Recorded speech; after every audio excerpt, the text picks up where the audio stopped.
Brought to you by Baidyanath Shankhpushpi, दिमागी ताकत बढ़ाने और मानसिक तनाव कम करने में लाभकारी।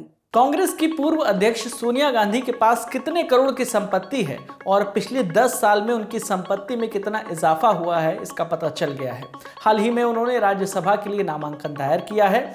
नामांकन के साथ दायर होता है एक और डॉक्यूमेंट जिसे कहते हैं एफिडेविट। हिंदी में इसे शपथ पत्र या हलफनामा भी कहा जाता है।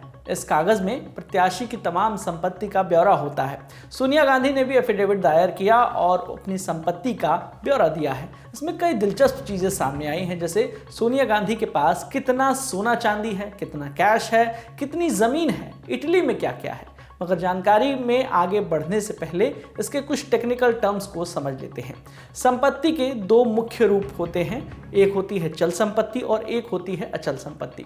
चल संपत्ति में वो सारी चीज़ें आती हैं जो आसानी से खरीदी या बेची या बदली जा सकती हैं, जैसे गाड़ी हो गया, जेवर हो गया, कैश हो गया, बैंक डिपॉजिट वगैरह वगैरह। जबकि अचल संपत्ति में वो सारी चीज़ें आती हैं जो स्थिर रहती हैं और अमूमन इन्हें खरीदने, बेचने या बदलने में वक्त लगता है, जैसे ज़मीन, घर, व्यावसायिक बिल्डिंग वगैरह। दोनों ही तरह से सोनिया गांधी के पास करोड़ों रुपए की संपत्ति है। तो शुरुआत करते हैं उनकी चल संपत्ति से। सोनिया गांधी के पास कुल 90,000 रुपये कैश है। इसके अलावा पैसे जमा करने के लिए HDFC बैंक में उनका एक बचत खाता भी है। उस बचत खाते में कुल 5,30,734 रुपये जमा है। सोनिया गांधी ने शेयर्स में भी इन्वेस्ट किया हुआ है, जिसमें 1900 शेयर यंग इंडियंस के हैं, जिनकी कुल कीमत 1,90,000 रुपये है। उनके पास मारुति टेक्निकल सर्विसेज के मात्र 100 रुपये के शेयर भी हैं। ऐसा ही एक और इन्वेस्टमेंट होता है म्यूचुअल फंड। म्यूचुअल फंड में सोनिया गांधी ने तगड़ा अमाउंट इन्वेस्ट किया है, 3,88,00,000 रुपये से भी ज़्यादा। टैक्स फ्री बॉन्ड में 28,53,000 रुपये से ज़्यादा का निवेश है। पब्लिक प्रोविडेंट फंड यानी PPF अकाउंट में 1,04,40,000 रुपये से ज़्यादा है। इसके अलावा सोनिया गांधी के पास 1,267 ग्राम सोना है, जिसकी कीमत लगभग 50 लाख रुपए है, और 28 किलो चांदी है, जिसकी कीमत 57,20,000 रुपए के आसपास है। सोनिया गांधी किताबें भी लिखती हैं, जिसका प्रकाशन ऑक्सफोर्ड यूनिवर्सिटी प्रेस ने किया था। किताबों की बिक्री से जो पैसे आते हैं उसे प्रकाशक लेखक के साथ शेयर करते हैं, जिसे रॉयल्टी कहा जाता है। ऑक्सफोर्ड यूनिवर्सिटी प्रेस से आई रॉयल्टी के लगभग 1,70,000 रुपए सोनिया गांधी के पास मौजूद है। इन सारे पैसों को मिला दिया जाए तो कुल 6,38,00,000 रुपए से ज्यादा होता है, और इसमें सबसे बड़ा योगदान म्यूचुअल फंड निवेश का है। अब अचल संपत्ति का ब्यौरा बताने से पहले आपको ये बात बता दें कि सोनिया गांधी की आय के कौन कौन से सोर्स हैं। इनमें से एक सोर्स के बारे में हमने आपको अभी अभी बताया ही था कि किताबों से आने वाली रॉयल्टी। सोनिया गांधी ऑक्सफोर्ड के अलावा भी अन्य पब्लिशर्स के साथ कॉन्ट्रैक्ट या एग्रीमेंट में हैं। इनमें पेंगुइन बुक्स इंडिया, आनंद पब्लिशर्स और MS कॉन्टिनेंटल प्रकाशन भी हैं। इसके अलावा सोनिया गांधी की इनकम बैंकों से मिले ब्याज, बॉन्ड से मिलने वाले प्रॉफिट और शेयर व म्यूचुअल फंड के प्रॉफिट में मिले हिस्से से होती है।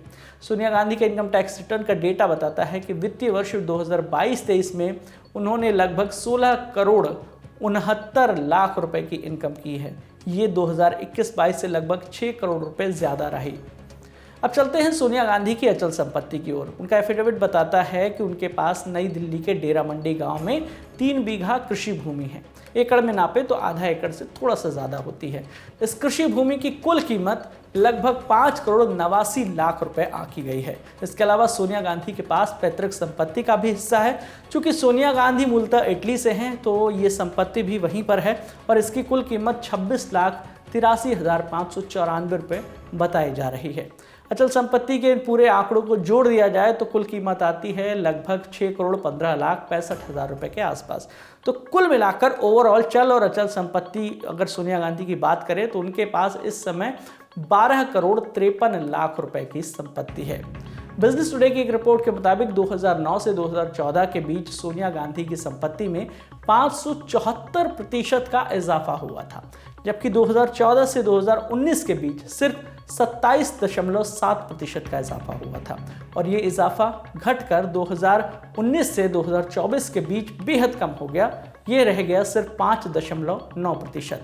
हमने आपको ये सारी जानकारी उस एफिडेविट के जरिए पहुंचाई है जो सोनिया गांधी ने खुद चुनाव आयोग के पास जमा किया है। सोनिया गांधी अभी तक यूपी के रायबरेली से लोकसभा सांसद थीं, लेकिन अब उन्होंने राजस्थान से राज्यसभा के लिए नामांकन भर दिया है, यानी अपनी लोकसभा की पारी से विराम लेने की तैयारी में है।